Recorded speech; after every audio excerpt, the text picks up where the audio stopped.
उस समय भारत में राजनीतिक असंतोष उग्र रूप ले चुका था। वोट और सभा की स्वतंत्रता दबाई जा रही थी और ब्रिटिश सरकार हर विरोध को देशद्रोह मान रही थी। महाराष्ट्र के कई क्रांतिकारियों को जेल या फांसी मिली। इस दमन से पूरे देश में असंतोष की लहरें उठ रही थीं।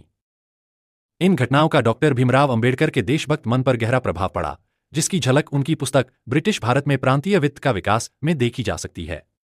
डॉक्टर भीमराव अंबेडकर के अनुसार अपराध को रोकने के लिए आपराधिक और दंड संहिता में निवारक प्रावधान थे, लेकिन ब्रिटिश सरकार ने ऐसे काले कायदे लागू कर दिए जो दुनिया में किसी और देश में नहीं होंगे।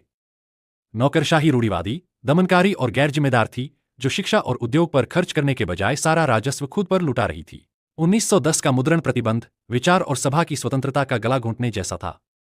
मॉलेमिंटो सुधारों पर अंबेडकर के विचार तीखे थे। प्रांतीय विधिमंडल दिखावे के लिए स्वतंत्र था, लेकिन असल में ब्रिटिश नियंत्रण में था।